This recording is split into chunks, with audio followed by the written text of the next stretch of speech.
আসসালামু আলাইকুম বন্ধু মোটরসাইকেল রিপেয়ারিং সেন্টারে সবাইকে আন্তরিক শুভেচ্ছা ও অভিনন্দন। আমাদের সামনে যে বাইকটি দেখতেছেন এটা হচ্ছে MT-15 ভার্সন 2। তো এই বাইকটার যে প্রবলেম, এই বাইকটার এই যে দেখেন, এই যে তেলের ফুয়েল যে লেভেল যে সেন্সর আছে এটার প্রবলেম। আর এটা আমাদের শহরে বেশ কিছু জায়গায় ওনারা দেখায়, তো ওনারা ব্যর্থ হয়।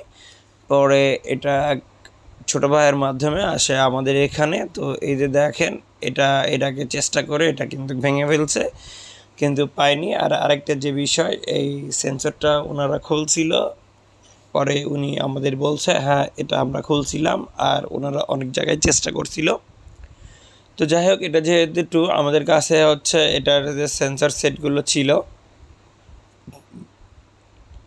তো এই যে দেখেন এটা কিন্তু এর আগেও খুলছিল। তো এটা নাকি স্ক্রু ড্রাইভার দিয়ে এটা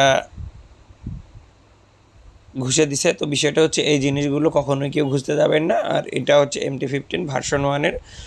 তো যেহেতু একই সব, শুধু সাসপেনশনের আলাদা আমরা মনে করছিলাম, কিন্তু এখানে যেটা আমরা পাইলাম, তো বিষয়টা হচ্ছে এখানে ফুয়েল পাম্পের সেন্সরও আলাদা ভার্সন 2 এবং ভার্সন 1-এর। তো আমরা এটা লাগাই অনেকক্ষণ অবধি, তো দেখি এটা মিসিং হলে আবার ফুয়েলের লেভেল নিচ দিকে থাকলে ফুল দেখায়, ওপর দিকে গেলে আপনার কি হয়, এটা কিন্তু আপনার তেল কম দেখায়। তো যাই হোক, আমরা অনেকক্ষণ দেখার পরে তো দেখি না এটা আসলেই প্রবলেম। পরে আমরা গাড়ির যে স্টক যেটা আছে ওটা কিন্তু আমরা ঠিক করি। প্লাস হচ্ছে এটা যদি কারো কখনো যদি নষ্ট হয়ে যায়, এখানে কেউ ঘুষবেন না। এটা একটা লিকুইড আছে, এই লিকুইডটার ভিতর ভেজে রাখলে এটা আলহামদুলিল্লাহ লিকুইড থেকে বের করলে 10 থেকে 15 মিনিট পর এটা ব্যবহার করা যায়।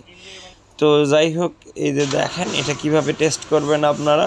এটা টেস্ট করতে গেলে অবশ্যই ফুয়েল পাম্পের লাইন খুলে দিতে হবে, শুধু তেলের মিটারের যে সেন্সর আছে এটা দিতে হবে। এই যে দেখেন এটা কিন্তু আলহামদুলিল্লাহ ওকে হয়ে গেছে, আমরা গাড়ির যেটা এটা ঠিক করে দিয়েছি। তো বিষয়টা হচ্ছে এই জিনিসগুলো আমাদের কাছে অ্যাভেলেবেল ছিল, অনেকে এই প্রবলেম নিয়ে আমাদের এখানে আসে। তো এতে দেখেন তেলের লেভেলটা কিন্তু সঠিক দেখাইতেছে, এখানে তেলটা খুবই কম ছিল, 2 থেকে 1.5 লিটার ছিল।